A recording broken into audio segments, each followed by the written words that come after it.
Assalamualaikum warahmatullahi wabarakatuh. Waalaikumsalam warahmatullahi wabarakatuh. Nah, jadi Kak, gimana nih kabarnya? Alhamdulillah baik, alhamdulillah.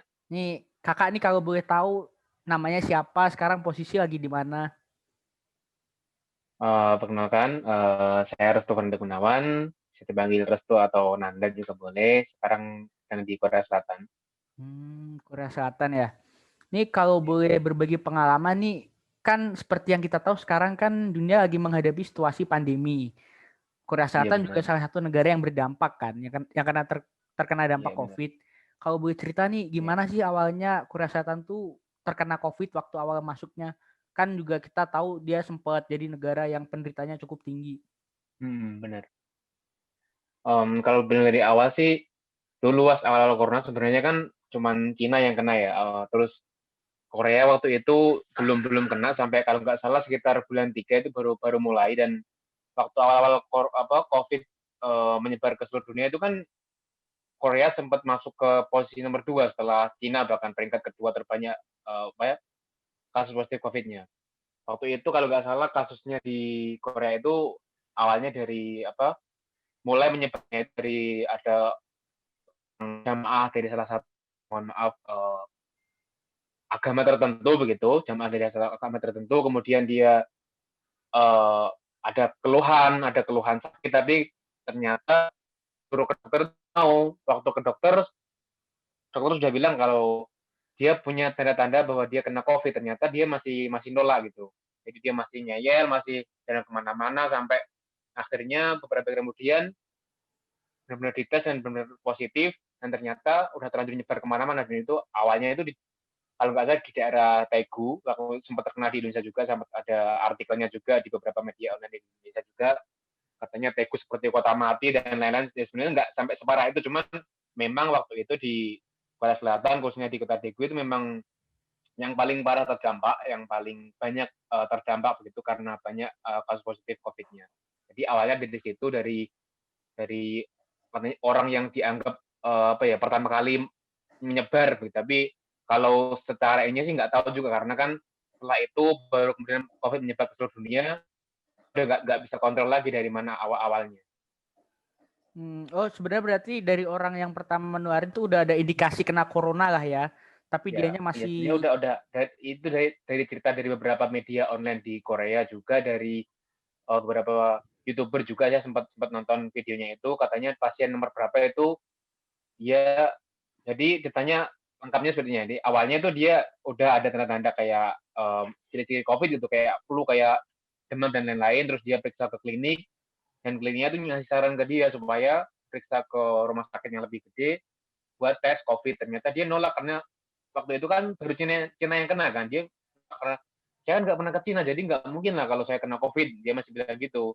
Dan akhirnya seingat saya dia sempat jalan-jalan ke pesta pernikahan juga, ke mall, dan tempat-tempat lain juga, katanya seperti itu. Kemudian barulah beberapa hari kemudian dia mau ke rumah sakit yang lebih besar dan tes, ternyata udah COVID. Dan ternyata waktu itu nyebar semuanya sampai ke seluruh Korea.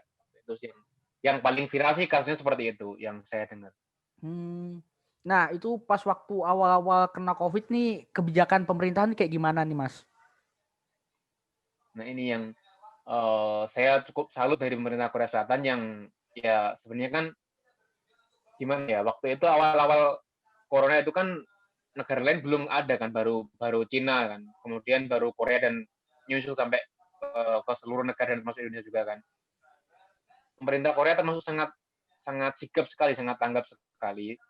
Terbukti dari awal-awal COVID waktu itu, dari mulai pasien pertama bahkan sampai sekarang ini, jadi setiap ada pasien yang positif itu langsung dia men-tracking pasien tersebut. Jadi misalkan uh, di kota tempat saya tinggal, misalkan ada seorang kena COVID begitu, jadi langsung ada pemerintah itu langsung ngasih kayak pemberitahuan melalui handphone masing-masing orang, masing-masing warga yang tinggal di daerah tersebut, baik itu orang asing maupun warga Korea sendiri. Dia ada SMS pemberitahuan kayak gitu, kalau ini ada pasien positif, dia selama 14 hari terakhir itu jalannya kemana aja, itu ada trackingnya semua. Jadi ada riwayat perjalanan semua. Terus kita kalau kita merasa pernah berada di tempat yang sama, di jam yang sama dengan orang yang positif tersebut, kita juga dihimbau untuk datang ke puskesmas lalu melakukan tes swab di puskesmas, itu gratis semuanya di sini. Jadi cepat tanggap sekali pemerintah Korea Selatan. Kemudian yang kedua adalah kebijakan untuk langsung membatasi ekspor masker. Waktu itu masker di Korea itu banyak yang dikirim ke Cina karena ada kan orang Cina di Korea juga banyak kan, jadi dikirim ke Hong Kong, Taiwan dan lain-lain. Jadi karena takutnya waktu itu Korea juga menyebar dan sempat di posisi kedua terbanyak di dunia setelah Cina, pemerintah Korea langsung menetapkan pembatasan ekspor masker, bahkan tidak boleh sama sekali untuk mengekspor masker ke luar negeri termasuk ke Cina dan negara-negara lainnya. Dan baru dibuka akhir-akhir ini setelah stok masker itu normal kembali. Cukup baik sih sejauh ini penanganan dari pemerintah Korea cukup cepat dan akurat juga sih. Berarti hebat juga ya dia. Iya, satu lagi pemerintah Korea itu termasuk negara yang melakukan tes terbanyak di seluruh dunia. Jadi hampir presentasinya itu saya lupa presentasinya tapi cukup kalau nggak salah tertinggi di dunia. Jadi banyak sekali mengetes warganya. Jadi kalaupun banyak yang positif, artinya karena memang banyak pengetesan yang dilakukan pemerintah Korea gitu, seperti itu. Berarti pemerintah Korea cukup cepat tanggap juga ya, kan negara-negara lain belum banyak yang terkena gitu. Sekali. Yeah. Nah kalau tadi kan kebijakan secara umum nih, Masnya sebagai WNI di Korea, apakah ada kebijakan khusus nggak sih? Atau ada dampak-dampak khusus yang dirasakan WNI nggak sih karena ada corona ini? Kalau saya di sini kan saya sebagai E9 atau saya pekerja, tapi juga sambil di sini juga sambil kuliah juga di UT Korea Selatan, di UT Indonesia atau Korea Selatan. Jadi memang kalau dibilang dampak, memang ada beberapa dampak juga. Waktu itu kalau sebenarnya tergantung perusahaan masing-masing ya. Kalau secara keseluruhan keadaan ekonomi Korea sebenarnya cukup stabil. Buktinya itu saya alami sendiri, dari harga-harga mulai makanan pokok seperti beras, minyak, dan lain-lain itu sama sekali nggak ada kenaikan harga. Jadi dari awal corona sampai sekarang ini hampir setahun corona atau setahunan ya, hampir setahun, itu nggak ada sama sekali kayak lonjakan harga atau harga yang naik nggak terbendung seperti itu, nggak sama sekali. Jadi ekonominya juga stabil, harga-harga juga stabil, dan untuk masalah dampak di bidang pekerjaan memang itu tergantung perusahaan masing-masingnya. Ada perusahaan yang sampai bangkrut, yang gulung tikar, biasanya perusahaan yang kecil, perusahaan yang mungkin menengah ke bawah. Tapi alhamdulillah di perusahaan saya sendiri, tempat saya bekerja sendiri, nggak sampai seperti itu. Jadi cuma awal-awal COVID itu karena perusahaan saya kan bekerja sama dengan perusahaan yang ada di Cina. Jadi awal COVID waktu itu Cina menutup pintu, jadi kita kan agak terkena dampaknya karena nggak bisa ekspor ke sana kan. Jadi 1-2 bulan awal itu emang perusahaan kita agak sepi, jadi sempat masuk 1 minggu itu sampai cuma beberapa hari, jadi nggak sampai full seminggu, terus dikasih libur juga. Jadi tapi alhamdulillah setelah bulan ketiga dan sampai sekarang ini justru malah semakin meningkat begitu produksinya, karena untuk mengejar produksi yang sempat terhambat di awal COVID tersebut. Jadi memang tergantung perusahaan masing-masing, tapi secara keseluruhan memang cukup stabil di Korea Selatan ini. Dan untuk dampak dari segi saya selaku di sini juga pelajar juga, karena pemerintah Korea Selatan membatasi seluruh aktivitas baik warga asing maupun warganya sendiri, seluruh sistem perkuliahan memang masih dilakukan dengan online. Jadi sudah 2 semester ini saya juga kuliah dari rumah, jadi via online, baik via Skype, Zoom dan lain-lain. Jadi emang itu dampaknya sih kurang lebih. Berarti nggak jauh beda lah ya sama yang di Indonesia. Iya, hampir sama di Indonesia juga dampaknya. Nah, sekolah masih online semuanya. Ngomong-ngomong tadi kan ada sedikit nyinggung masalah harganya yang stabil, tetap stabil walaupun ada COVID ini. Nah, kalau di Korea tuh ada ini nggak sih panic buying gitu waktu di awal-awal COVID? Kalau di Indonesia kan, wah ada panic buying tuh, orang berlomba-lomba beli bahan pokok, masker dan sebagainya. Korea sempat mengalami itu nggak sih?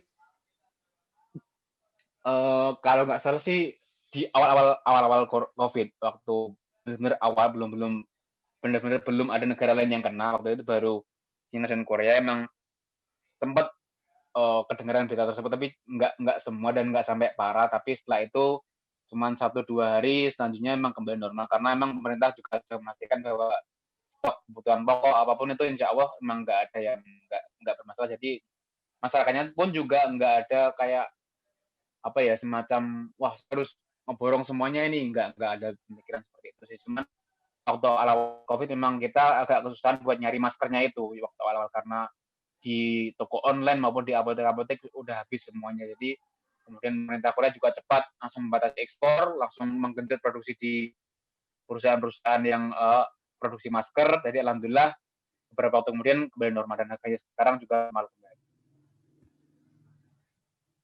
Nah, ini corona ini salah satu yang menarik nih. Biasanya ada isu-isu tertentu nih, kayak misalnya di Indonesia ada isu kayak corona itu hoax gitu, nggak ada lah kayak corona, ataupun penderitanya tuh nggak sebanyak itu semuanya nggak COVID tapi di COVIDin.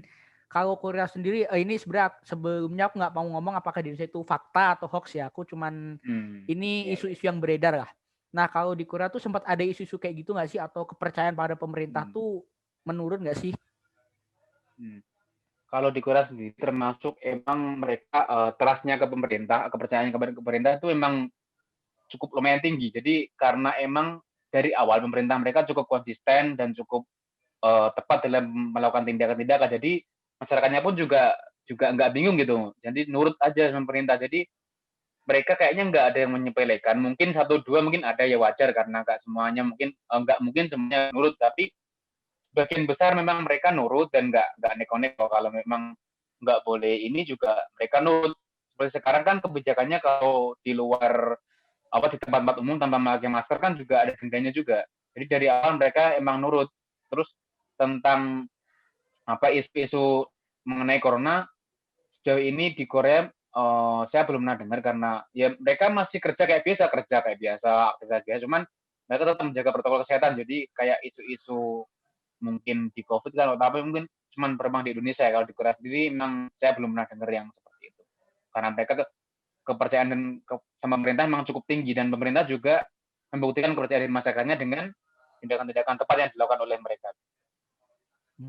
Jadi karena masyarakatnya udah percaya banget ya sama pemerintahan, jadi mereka nggak suka sebar isu yang aneh-aneh gitu ya? Iya, jadi sama-sama ini. Jadi pemerintah juga benar-benar. Jadi setiap hampir di Korea itu setiap 2 minggu sekali pemerintah itu melakukan evaluasi. Jadi ada macam evaluasi pemerintah, baik pemerintah pusat maupun daerah, mereka mengevaluasi. Jadi melakukan evaluasi misalnya kondisi COVID di daerah ini misalnya tinggi, maka mereka akan menetapkan level social distancing tergantung dengan kondisi daerah masing-masing. Jadi seperti itu. Jadi kebijakan mereka itu memang cukup terukur. Jadi masyarakat juga nggak bingung. Misalnya daerah A itu banyak yang kasus positif baru misalnya. Kemudian diterapkan level social distancing level 2 atau level 2,5. Kemudian daerah ini cukup aman, level 1, level 1,5. Jadi masyarakat kan juga nggak bingung. Jadi kalau mungkin mohon maaf untuk di Indonesia memang terkadang kita juga dibingungkan dengan semacam peraturan yang tidak sinkron antara pemerintah pusat dan daerah. Tapi kalau di Korea ini memang termasuk koordinasi pemerintah pusat maupun daerah memang cukup baik. Jadi masyarakatnya juga nggak bingung dan nurut sama kebijakan pemerintah seperti itu. Nah, kalau untuk sekarang sendiri nih, kondisi Korea sekarang ini kayak gimana? Maksudnya apakah udah mulai mereda, orang-orang udah bisa beraktivitas kayak biasa atau kayak gimana? Kalau kondisi sekarang sebenarnya ini sudah termasuk ini sudah gelombang 3. Jadi kalau dibilang sekarang ini malah lagi naik-naiknya lagi. Jadi gelombang pertama itu waktu awal pandemi. Jadi waktu itu Korea sempat naik ke posisi 2 sama Cina itu waktu itu yang paling tinggi sama Italia juga. Kemudian sempat turun di bulan 4, bulan 5 sempat sholat Idul Fitri juga. Kemudian gelombang kedua itu kalau nggak salah waktu Idul Adha. Kita Idul Adha sama bulan 8 atau berapa itu hanya lagi gelombang kedua.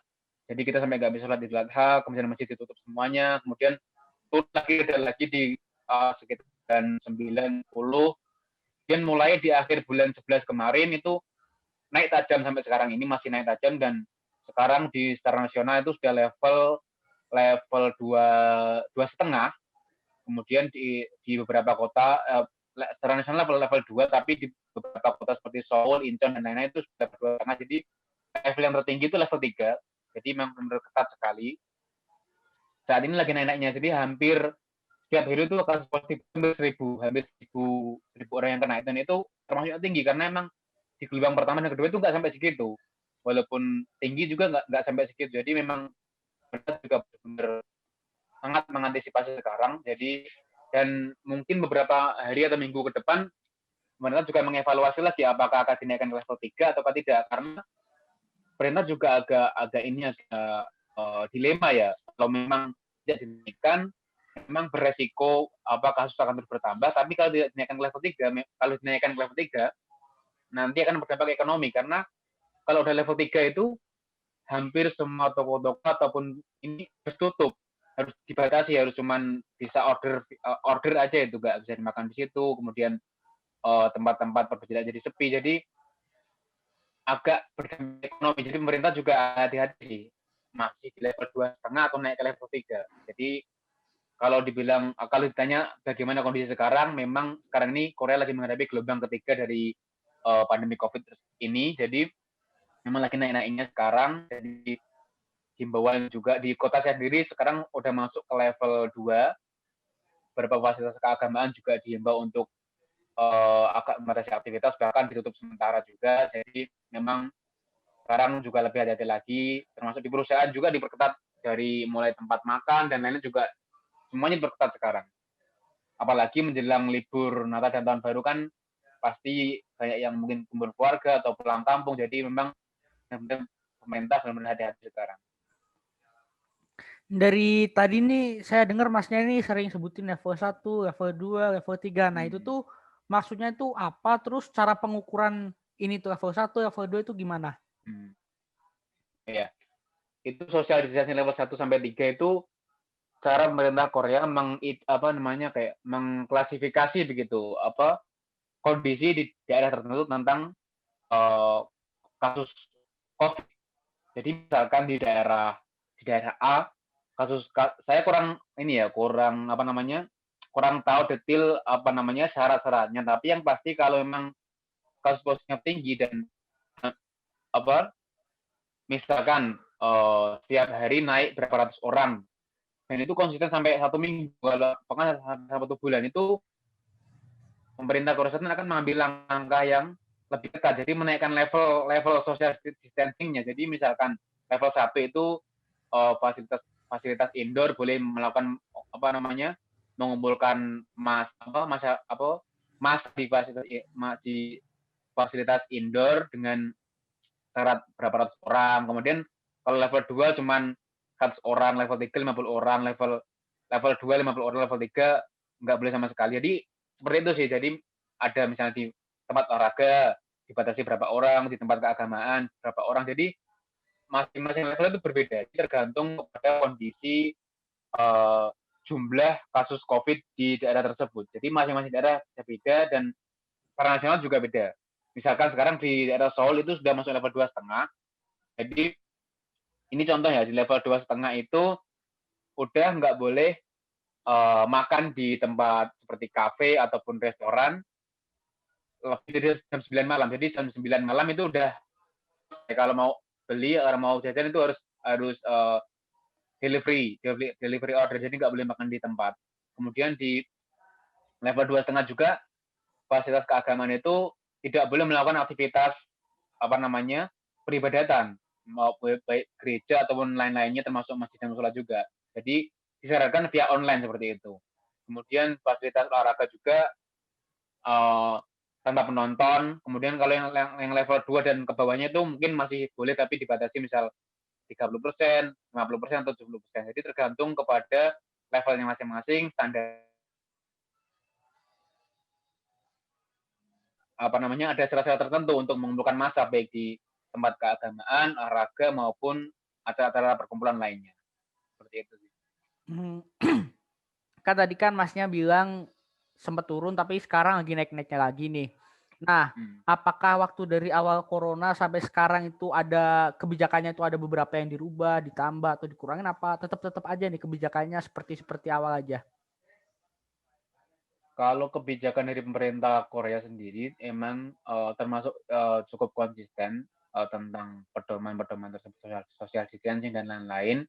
Mungkin yang ditambah itu soal ini ya, kebijakan untuk keluar masuk negara. Karena memang salah satu faktor kenaikan juga kan karena banyak yang keluar masuk negara, baik itu warga asing yang kemudian pulang ke negara asal, kemudian balik lagi ke Korea, ataupun warga negara Korea yang mungkin liburan atau ada urusan bisnis di luar negeri. Jadi contoh kebijakan yang berubah itu misalkan yang konsisten ya, yang konsisten itu setiap orang masuk dari datang dari luar negeri itu harus karantina mandiri selama 14 hari.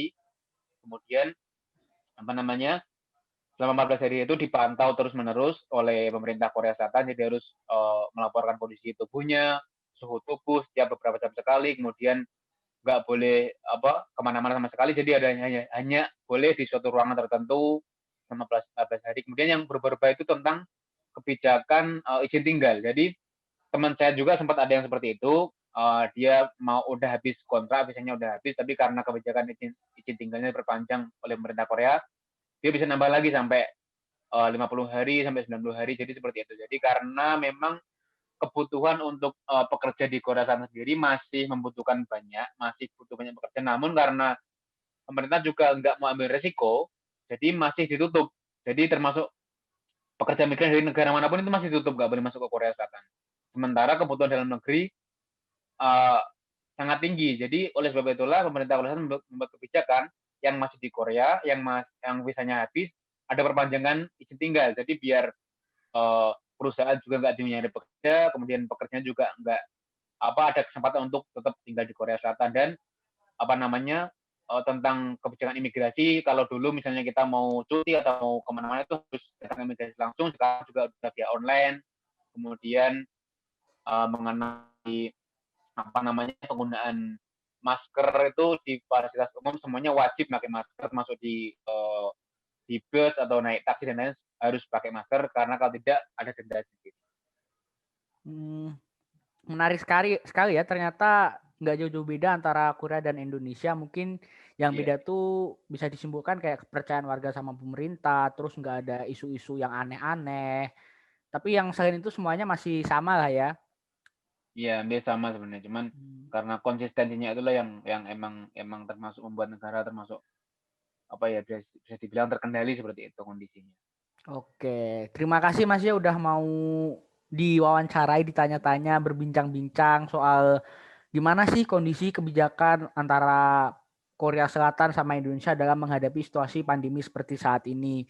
Nah, mungkin ya kita sama-sama berdoa aja lah ya biar kondisi pandemi ini segera selesai, kan juga Amin, amin. yang kuliah bisa kuliah offline, yang kerja bisa lanjut kerja dengan baik, terus yang butuh pekerjaan ke Korea bisa segera berangkat, perekonomian segera membaik, seperti itu.